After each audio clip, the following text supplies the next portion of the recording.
So as we approach 20 years of Aaliyah's untimely demise, I've been listening to her album, the last album that she did, and I came to the conclusion that this album is a total masterpiece. I could picture a visual type album for this here, which is a shame to me that the people handling her music has dropped the ball to where you can't even get the 1 in a million video on YouTube. You can't get none of her music on any streaming sites. I mean, her music set the bar. And this is not me gassing her up because of her death. But if you listen to this album, you can tell Rihanna kind of studied this album for the direction she went later in her career. You could kind of see Solange studying this album. Even Beyonce studied this album. Because the backstory is Aaliyah was growing up as a woman and as an artist. She was doing movies. She got engaged with Dame Dash. So her life was changing.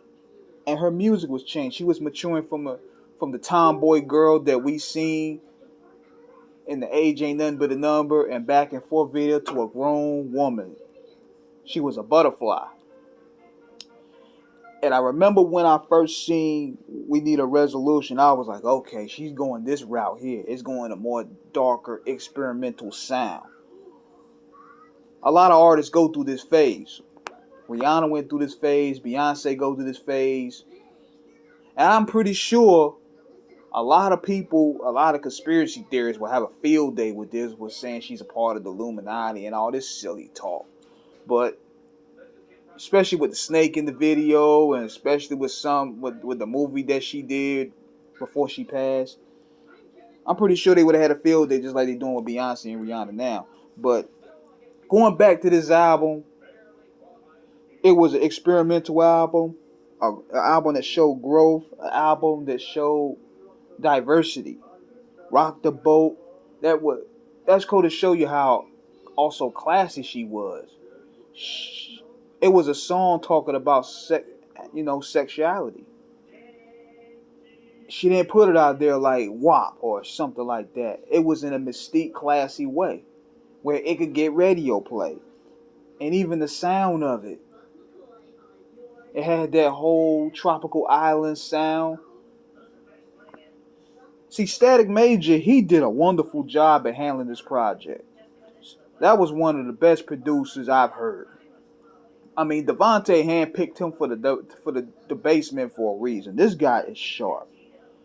I mean, he was the ghostwriter, because if you listen to some of the songs, there's demos out where he was doing reference tracks for this album, and he sang half of them.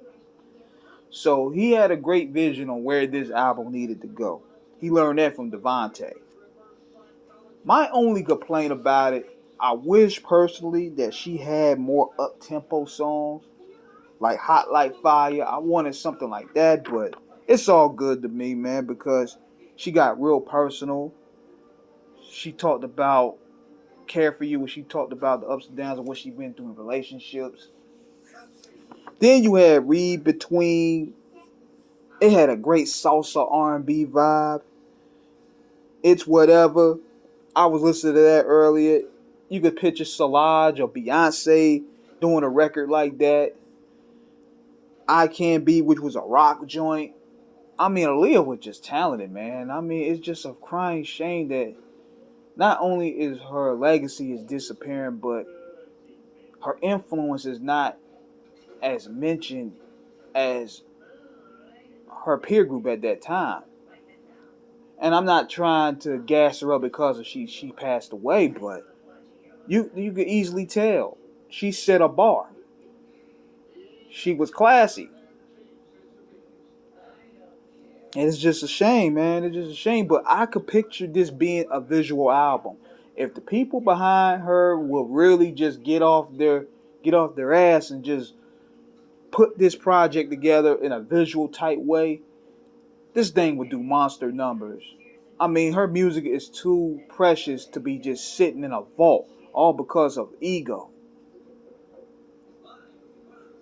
I mean, somebody gotta get on the horn and handle their business because this is 20 years of her death, and a lot of the people that she influenced, they don't know about her like that. So hopefully, with Off the Cuff Radio, with this song, with this video here, that if you could find this album, go to Amazon because you're not gonna be able to stream it due to this issue going on. You're not gonna be able to stream it. So it's on YouTube. Buy it from Amazon, whatever you can. Find ways to download it because this is a great album.